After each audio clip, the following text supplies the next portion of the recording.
Shalom Bapak Ibu Saudara, silakan duduk. Puji nama Tuhan, saya mendapatkan kesempatan luar biasa untuk berbagi dengan kita pada sore hari ini. Perkenalkan saya untuk perkenalan diri saya, nama saya Pendeta Vivi, mewakili suami saya Pendeta Andi Soleman yang kebetulan sore hari ini tidak bisa hadir karena beliau ada pelayanan di tempat lain. Tapi tanpa mengurangi sukacita, beliau juga menitipkan salam buat Bapak Ibu di sini semua. Semoga tetap mendapatkan sukacita daripada Tuhan bila sore hari ini peringatan merayakan kelahiran Tuhan kita, yang lebih inti adalah kita mengalami perjumpaan dengan Tuhan. Amin. Amin. Sore hari ini yang sedikit saya mau bagikan mengenai untuk kita semua adalah bagaimana kita menyadari bahwa kita adalah terang dan tugas kita adalah bercahaya untuk dunia ini. Saya ajak kita semua untuk buka dalam 1 Yohanes 1 ayat yang kelima. Surat Yohanes yang pertama ayat yang kelima. Demikian bunyi firman Tuhan, saya akan bacakan buat kita semua.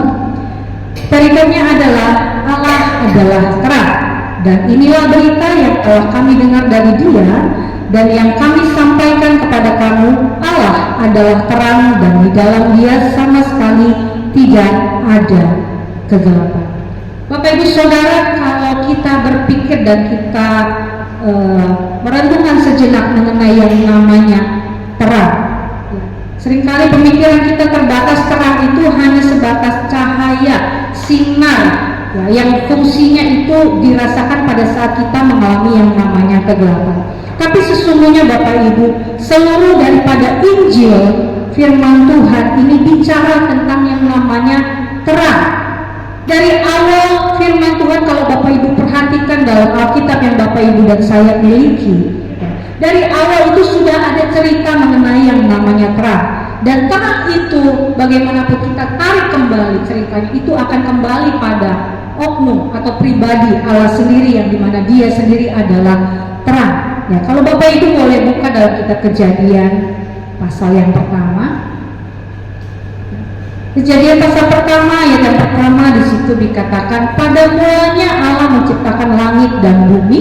Bumi belum berbentuk dan kosong, gelap gulita menutupi samudra raya, dan roh Allah melayang-layang di atas permukaan air. Jadi pada saat awal penciptaan bumi ini belum ada isinya Bapak Ibu, belum ada terang dan segala macam, gelap gulita di mana tidak bisa melihat apapun. Tapi di ayat yang ketiga kalau Bapak Ibu baca, di situ dikatakan apa? Berfirmanlah Allah, jadilah terang. Lalu terang itu jadi.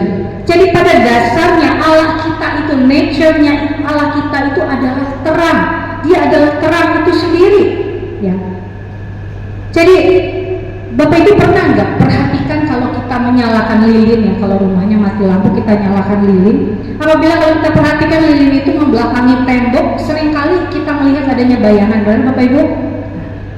Bayangan yang saya lihat, nggak tahu yang Bapak Ibu lihat ya. Kalau saya perhatikan yang ada bayangannya itu hanyalah lilinnya saja. Tapi percikan api, nyala api yang di atas sumbu lilin itu tidak terdapat bayangan. Itu membuktikan bahwa apa? Bahwa di dalam terang, di mana ada terang, di situ tidak ada yang namanya gelap. Ya. Tidak ada yang namanya bayangan dalam terang. Jadi Tuhan itu, Allah itu sendiri adalah terang yang kudus. Ya. Yang pertama Dia katakan yang tadi kita baca sebelum Dia menciptakan alam semesta ini adalah tadi apa? Jadilah terang. Dia tidak bicara jadilah binatang di laut. Dia tidak bicara jadilah binatang di udara, jadilah darat dan lautan, atau jadilah yang lain. Tapi yang paling pertama yang menjadi prioritas Allah pada awal penciptaan itu adalah jadilah terang. Ya. Jadi pada saat terang itu sudah ada, sudah nyala. Kalau Bapak Ibu perhatikan di ayat-ayat selanjutnya, kuasa Tuhan mulai dinyatakan, dan Dia mulai untuk menciptakan segala sesuatu. Dari hari pertama sampai hari terakhir Dia menciptakan kita sampai akhirnya Dia beristirahat. Itu semua dimulai setelah apa? Setelah terang itu ada. Kuasa Tuhan yang begitu luar biasa, mujizatnya sampai akhirnya Dia menciptakan umat manusia, laki-laki dan perempuan, untuk kita semua, menciptakan semua yang sudah Allah sediakan. Bapak Ibu, di tahun 2009 ada sebuah artikel yang diluncurkan oleh sebuah lembaga penelitian. Saya baca ini sekilas artikelnya, di mana pada saat itu mereka mengadakan percobaan terhadap beberapa orang yang dikumpulkan dalam sebuah ruangan, tidak ada jendela dan benda penerang lainnya yang dari luar bisa masuk cahaya, tidak ada seperti itu. Nah, orang-orang ini ditugaskan untuk membelakangi tembok, menghadap tembok seperti ini, saya peragakan. Nah, setelah itu mereka dihadapkan pada situasi di mana listrik, lampu semua dimatikan. Jadi Bapak Ibu pernah nggak ada dalam keadaan di rumah kita misalnya tiba-tiba mati lampu, tiba-tiba pandangan kita hilang begitu saja karena terlalu gelap. Nah, pada saat itu orang yang menghadap tembok ditugaskan mereka berbalik dalam keadaan ruangan yang begitu gelap. Mereka ditugaskan untuk berjalan lurus ke depan. Jadi dalam keadaan gelap gulita, mereka tidak bisa memandang apapun, tidak melihat cahaya sedikit pun. Mereka ditugaskan untuk berjalan ke arah yang mereka anggap itu lurus. Dan pada saat itu juga dipasang sebuah sensor untuk mengamati pergerakan orang-orang itu. Dan hasilnya apa? Para peneliti di sana menemukan bahwa dalam keadaan gelap, orang-orang yang tadi ditugaskan berjalan yang menurut mereka lurus, ternyata mereka berjalan dalam keadaan memutar. Jadi mereka berputar, mereka berjalan rutenya itu membentuk lingkaran, baik itu lingkaran besar, lingkaran kecil. Tapi ditemukan dari hasil penelitian adalah langkah mereka itu kalau ditarik garis itu membentuk suatu lingkaran. Dan mereka hanya bisa berjalan lurus pada saat lampu dinyatakan. Jadi ini membuktikan apa Bapak Ibu?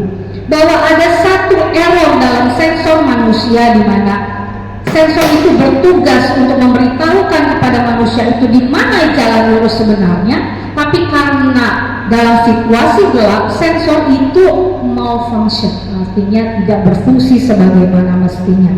Jadi pada saat itu, pada saat gelap itu muncul sebuah semacam error di mana ada muncul yang namanya ketidakpastian di mana lurus itu sebenarnya. Jadi membuat orang-orang itu mendapatkan informasi bahwa sebenarnya mereka berjalan itu lurus tapi padahal melingkar. Paham Bapak Ibu sampai sini maksud saya? Ya. Mereka menganggap bahwa jalan mereka itu lurus tapi sebenarnya mereka muter. Kejadian ini mengingatkan saya terhadap bangsa Israel Bapak Ibu waktu itu. Bagaimana mereka berjalan sedemikian lama, berputar di padang gurun bertahun-tahun. Karena apa? Karena mereka hidup dalam yang namanya kegelapan. Mereka meninggalkan perintah Tuhan. Mereka lebih mengutamakan kedagingan mereka. Mereka bersungut-sungut, marah-marah. Mereka hidup jauh dari firman Tuhan. Ya. Kalau Bapak Ibu buka dalam 2 Timotius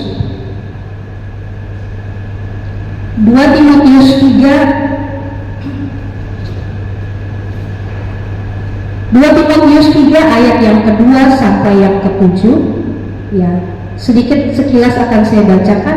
Manusia akan mencintai dirinya sendiri dan menjadi hamba uang. Mereka akan membual dan menyombongkan diri. Mereka akan menjadi pemfitnah. Mereka akan berontak terhadap orang tua dan tidak tahu berterima kasih, tidak mempedulikan agama dan seterusnya. Bapak Ibu bisa baca sampai ayat yang ketujuh. Ya, kalau Bapak Ibu baca, ini adalah situasi umat manusia pada zaman sekarang ini, di mana orang-orang memilih untuk berjalan menjauhi Allah mereka. Nah, 2 Timotius ini sudah ditulis Bapak Ibu ratusan tahun yang lalu, berabad-abad yang lalu. Dan kalau Bapak Ibu perhatikan, sekarang di mana kita tinggal pada zaman ini, kita menghadapi situasi yang sama, benar atau benar? Pada saat itu terjadi perang, penyakit, apalagi kelaparan, bencana dan segala macam.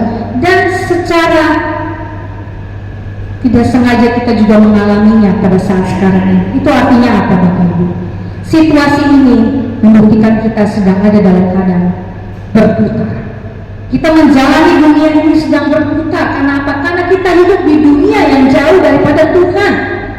Kita tinggal di dunia yang orang-orangnya lebih memilih kehidupannya sendiri dibandingkan hidup dekat dengan Allah.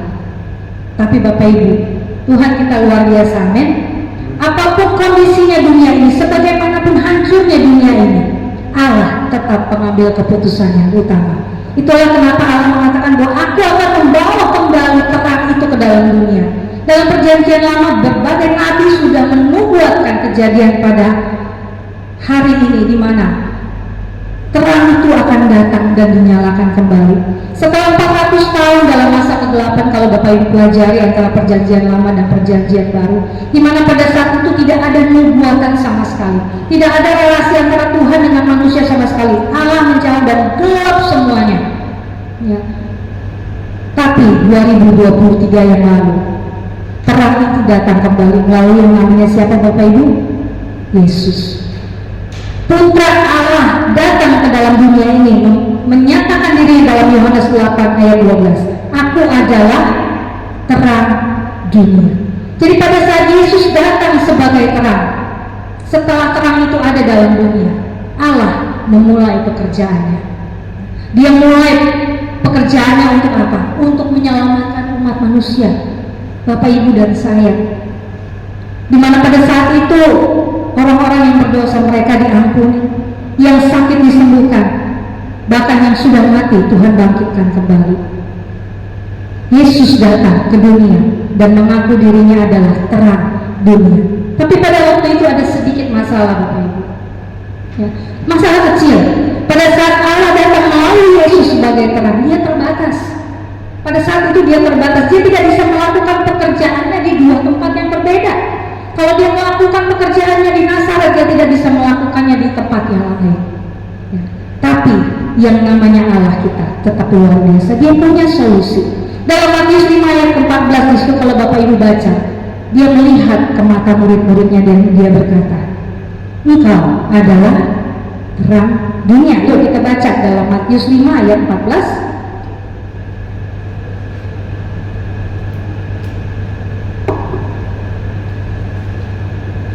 Matius 5 ayat 12 dikatakan kamu adalah terang dunia.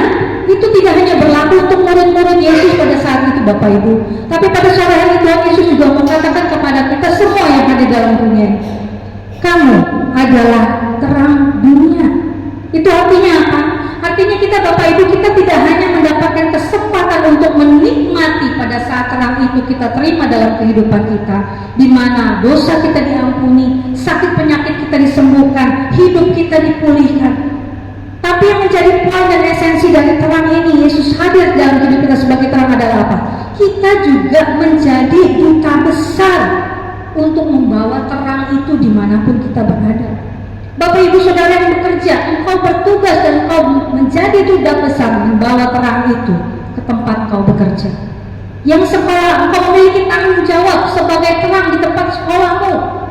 Atau yang buka usaha, engkau bertanggung jawab untuk membawa terang itu di lingkungan kerjamu, untuk di lingkungan keluargamu, untuk di lingkungan rumah tanggamu, lingkungan tempat tinggalmu.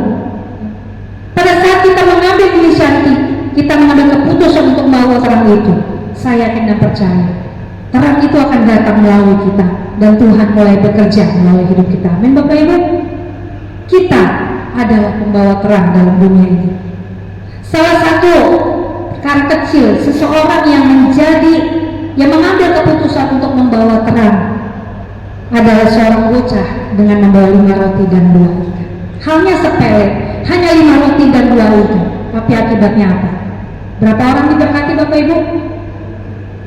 Pada saat kita mengambil keputusan langkah awal, meskipun hal itu sepele, tapi kalau kita menyerahkan semuanya ke dalam tangan Tuhan, itu ibarat kalau lampu itu sakarnya, tinggal kita cetek untuk menyalakan. Dan pada saat kita mengambil keputusan untuk menyalakan lampu itu, percaya Yesus akan mulai pekerjaannya. Apa yang orang-orang lihat mungkin kita nggak ada apa-apanya, kita tidak memberikan sesuatu hal yang signifikan, yang begitu berarti, tapi pada saat kita melakukannya benar-benar dalam penyerahan kita kepada Tuhan, itu akan Tuhan lipat gandakan. Sore hari ini Bapak Ibu, Tuhan tahu kita adalah terang dunia. Begitu juga dengan musuh kita. Setan tahu kita adalah terang dunia. Tuhan tahu kapasitas kita sebagai terang dunia, apa yang sanggup kita lakukan sebagai terang dunia. Begitu juga dengan musuh kita.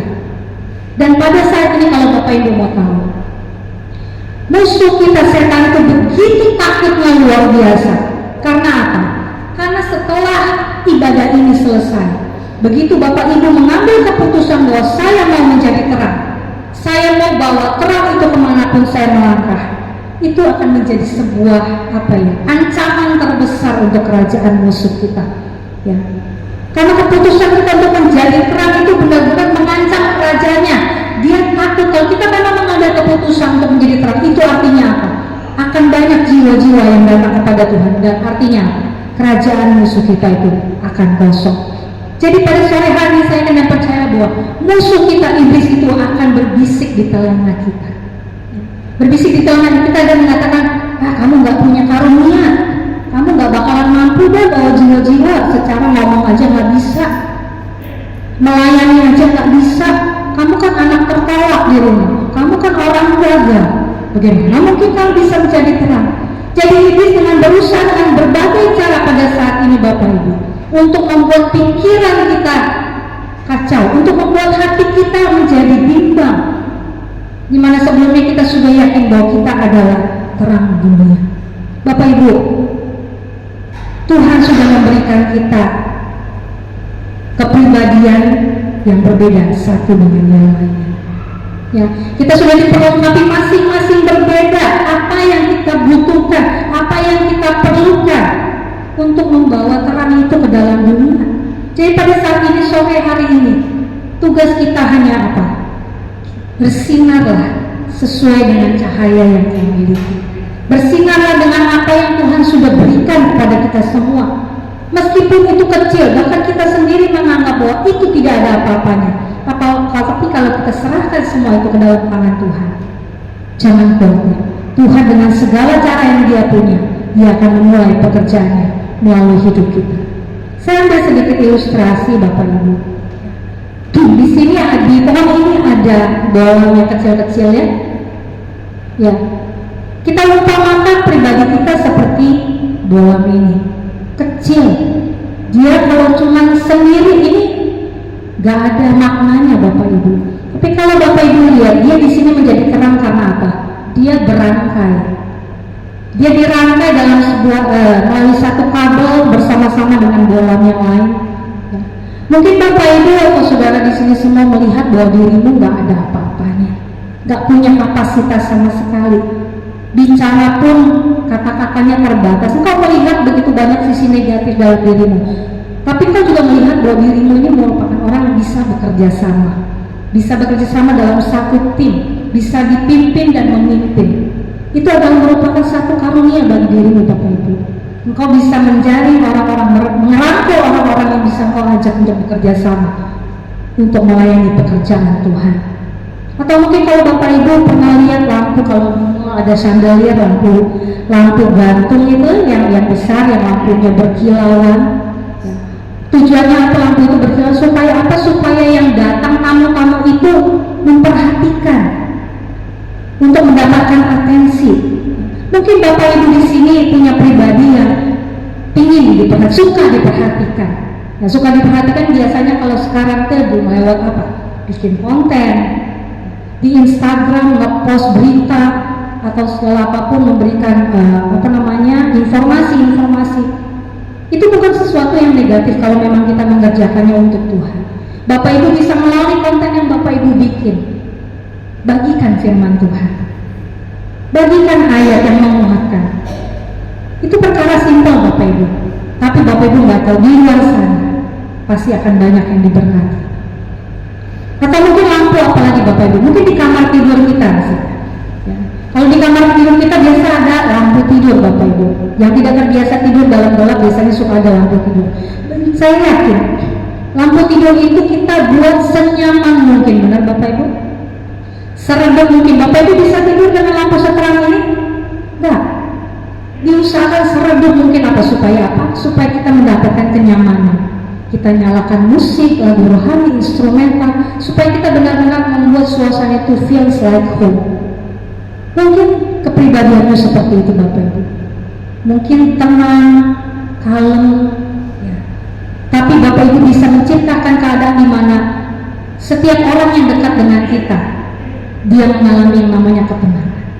Dia bisa menemukan adanya Tuhan lewat kita. Itu sesuatu yang spesifik.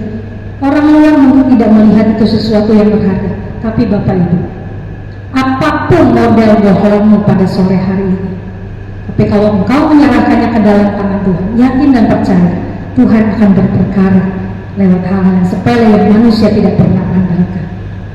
Mari pada sore hari saya dorong kita semua, yuk kenali apa yang Tuhan sudah berikan buat kita semua. Hal-hal spesifik apa yang mungkin selama ini engkau anggap remeh, tapi justru itu adalah kunci utama, kunci yang menjadi fondasi supaya kita bisa memulai menjadi yang namanya terang dalam kehidupan kita. Bapak Ibu, saya mau katakan, di luar sana banyak jiwa-jiwa yang pada saat ini sedang putus asanya luar biasa, dan mereka mengharapkan dengan segera bisa melihat terang itu datang.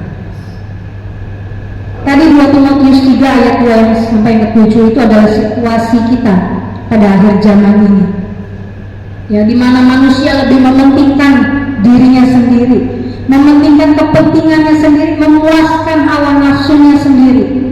Itu adalah situasi dunia di luar.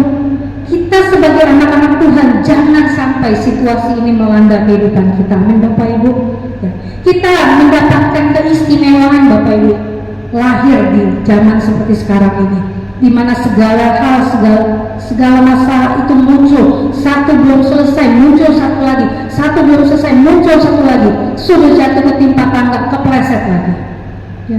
Kita secara tidak langsung kita harus menyadari bahwa kita ini adalah pribadi yang mendapatkan keistimewaan Tuhan hadirkan di zaman seperti ini. Kenapa Tuhan nggak hadirkan kita, lahirkan kita beribu tahun yang lalu, di mana semua zaman masih gampang, masih mudah? Tapi Tuhan memberikan kita kesempatan semua yang hadir pada sore hari, lahir dan hidup menjalani zaman seperti ini. Kita adalah orang-orang yang terpilih, yang diberikan kesempatan untuk melihat tanda-tanda kedatangan Tuhan yang kedua kali. Bencana, perang, kita semua sudah lihat di berita. Itu merupakan satu persatu Tuhan singkatkan bahwa waktunya sudah singkat. Setiap kali kalau saya bagikan firman Tuhan, saya selalu katakan kepada jemaat, waktunya sudah singkat. Kalau Bapak Ibu mungkin menyadari segala sesuatu yang kita hadapi ini semua dipercepat. Baru hari Minggu, besok sudah Senin lagi. Kita aktif dengan pekerjaan kita, nggak terasa sudah weekend lagi, Minggu lagi, ibadah lagi, besok harus ramai rutinitas lagi. Semua dipercepat karena apa? Tuhan sudah melihat waktunya ini sudah singkat. Dia harus kejar target. Tuhan ini kejar target karena apa? Dia masih melihat banyak jiwa-jiwa yang belum diselamatkan, dan dia juga melihat bahwa tentaranya ini masih terbatas. Firman Tuhan katakan ladang sudah memenuhi, siap dipanen, tetapi apa? Pengerjanya sedikit. Jadi pada saat sore hari saja kita untuk berbangga hati, kita harus bersyukur bahwa Tuhan mengizinkan kita hadir di jalan untuk menikmati semua yang Tuhan sudah sediakan. Dan kita di tempat ini, kita harus meyakinkan diri kita siap untuk kedatangan Tuhan yang kedua kali. Bapak Ibu siap? Yakin siap? Yakin diangkat? Tapi ada satu tugas lagi Bapak Ibu.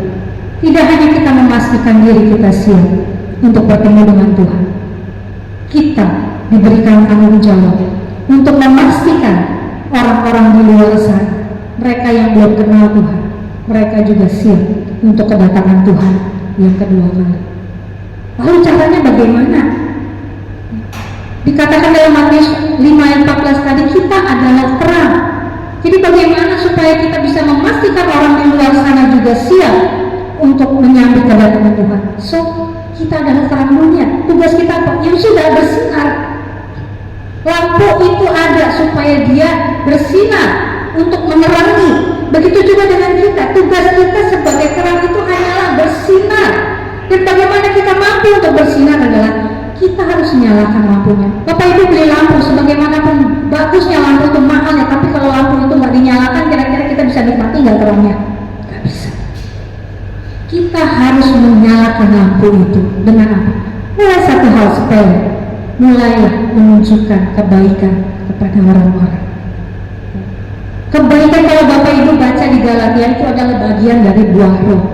Seringkali kita misinterpretasi antara kemurahan dan kebaikan. Bahasa Inggrisnya itu kindness and goodness. Kebaikan itu goodness, kindness itu kemurahan. Kalau goodness itu atau kebaikan itu adalah kualitas internal kita, spiritual kita yang kita kembangkan hari demi hari, momen demi momen pada saat kita memiliki hubungan intim dengan Tuhan. Kalau kita memiliki hubungan yang intim dengan Tuhan, otomatis akan ada yang namanya manifestasi. Pribadi Tuhan itu akan menjadi pribadi kita. Kebaikan Tuhan dan seluruh karakter Tuhan akan pelan-pelan kita pelajari dan itu menjadi bagian hidup kita. Itu kebaikan. Tapi kalau kemurahan itu apa? Kemurahan itu adalah pernyataan keluar, ekspresi keluar dari yang namanya kebaikan tadi. Ada sebuah langkah buat kita semua untuk apa? Untuk mempraktekkan bagaimana caranya mengasihi orang lain. Kemurahan ini membutuhkan kita untuk mencari apa yang menjadi kebutuhan orang. Kita perlu melihat dan kita perlu peka terhadap alam di sekitar kita. Mungkin kita dalam keluarga, kemurahan itu dibentuk di mana pada saat kita mengerti bahwa ada anggota keluarga kita mungkin yang sedang butuh Tuhan, yang sedang mengalami putus asa, yang sedang mengalami apa masalah. Kemurahan itu diajarkan di mana kita bisa melihat apa yang menjadi kebutuhan mereka. Dan tugas kita sebagai terang adalah kita berusaha untuk mendekati mereka dan kita tunjukkan siapa Allah kita itu sebenarnya. Ya. Dan kemurahan itu di mana kita harus menanggalkan diri kita sendiri, selfless, kita nggak boleh egois. Dan kemurahan itu tugasnya adalah memproyeksikan Tuhan lebih besar daripada kita sendiri. Kalau proyektor di situ tampilan di laptop itu kecil, tapi begitu dia sudah ditembakkan ke layar, dia menjadi besar. Begitu juga dengan kemurahan yang harus kita praktekkan dalam kehidupan kita. Jangan sampai orang justru melihat kita pribadi dibanding kita mereka melihat sosok Allah Yesus yang sebenarnya dalam kehidupan kita. Jadi pada sore hari saya ajak kita semua, kalau engkau merasa dirimu belum sanggup, pada sore hari minta Tuhan untuk memampukan kita untuk mencari langkah di mana kita bisa menyalakan saklar terang dalam kehidupan kita supaya jiwa-jiwa di luar sana bisa melihat kasih Tuhan. Kita juga minta Roh Kudus untuk memampukan kita, memberikan kita kekuatan untuk menyatakan kemurahan bagi orang-orang di sekitar kita. Bapak Ibu, dalam Roma 14 ayat ke-12 boleh kita buka. Roma 14 ayat yang ke-12. Ya. Di situ dikatakan demikianlah setiap orang di antara kita akan memberi apa? Pertanggungan jawab tentang dirinya sendiri kepada Allah. Bapak Ibu Saudara, apa yang kita miliki sekarang itu hanya sementara. Semua kekayaan kita, keluarga kita, waktu kita, apalagi bakat yang kita miliki, apalagi itu semua hanya sementara. Dan itu semua suatu saat akan Tuhan minta pertanggungjawabannya. Apa yang sudah engkau lakukan dengan apa yang sudah aku berikan, Tuhan katakan. Kalau Bapak Ibu kilas balik mengenai talenta yang seorang Tuhan berikan kepada hambanya, pada saat Tuhan itu kembali, dia meminta pertanggungjawaban kepada hamba-hambanya. Ada yang dilipat gandakan, tapi ada juga yang memilihnya untuk mengubur di dalam tanah. Begitu juga dengan kita, Bapak Ibu. Segala sesuatunya akan Tuhan minta pertanggungjawaban terhadap kita pada saat hari penghakiman.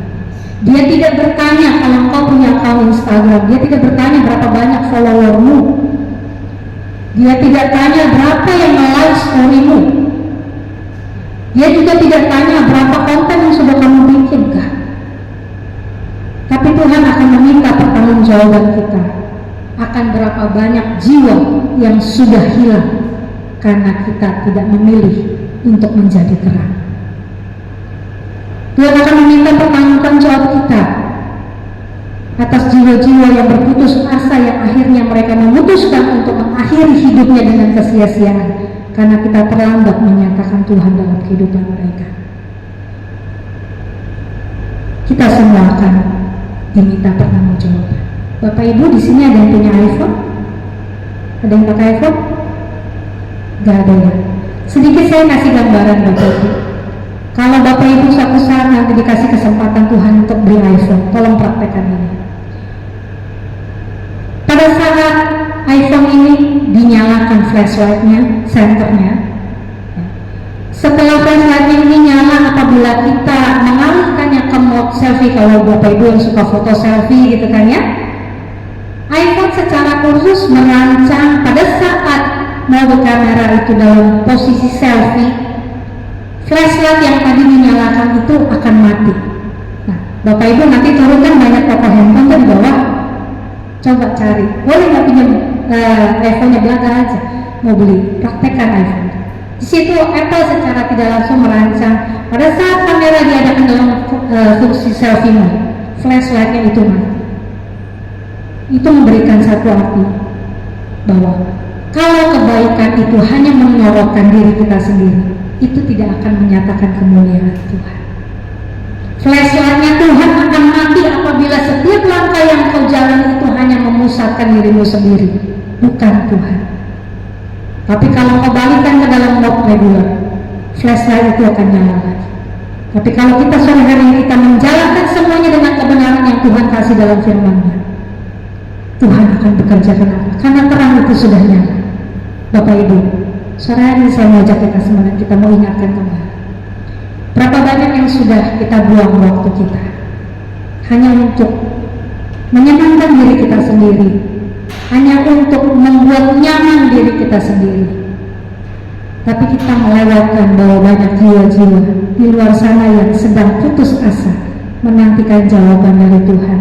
Mungkin pada saat saya bicara sekarang ini, ada seorang ibu atau seorang bapak atau mungkin seorang anak yang sedang berdiri di lantai paling atas apartemen mereka mungkin, atau mungkin di lantai atas sebuah mall mungkin, yang mereka merasa bahwa aku sudah gak sanggup, aku sudah gak punya jalan keluar, lebih baik aku akhiri hidupku sekarang.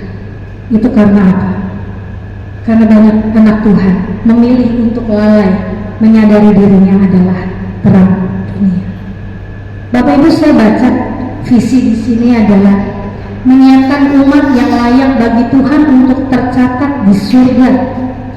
Saya yakin Bapak Ibu semua di sini rindu jiwa-jiwa tidak hanya tercatat, amin, tapi mereka juga akan bersama-sama dengan kita pada saat Yesus duduk sebagai Raja di tahtanya yang kekal. Bagaimana kita bisa menjalani semua kalau kita nggak bisa menjadi terang, Bapak Ibu? Semua sia-sia, semua punya visi belaka. Tapi sore hari ini, yuk saya dorong kita semua. Kembali saya katakan, waktunya sudah singkat. Mungkin Mus boleh bantu saya? Waktunya sudah singkat, Bapak Ibu. Semua dipercepat karena apa? Karena Tuhan tidak mau jiwa-jiwa banyak yang terlewat. Tuhan menangis banyak jiwa-jiwa yang sedang berjalan menuju yang namanya kehancuran, dan mereka akan binasa karena mereka tidak melihat Tuhan.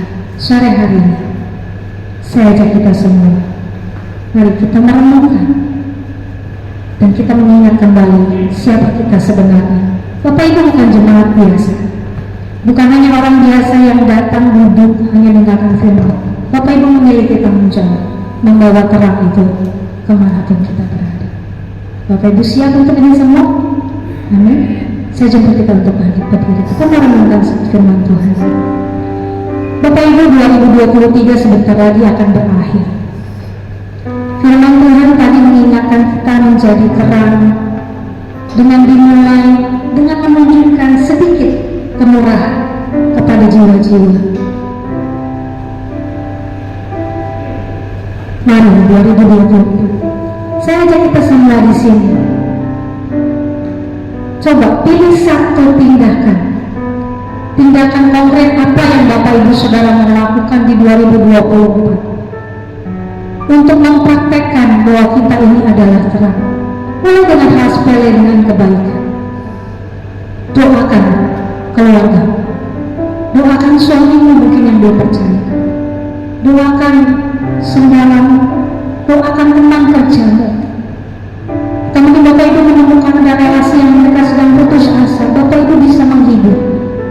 menguatkan dengan firman Tuhan. Supaya mereka tidak terlewat. Waktunya sudah singkat. Tuhan Yesus akan segera datang. Kita harus pastikan diri kita siap diri. Tapi kita juga berani kita menjauh.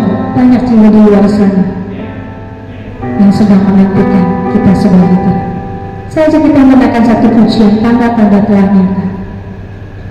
Biar melalui kita kemuliaan Tuhan boleh menyatakan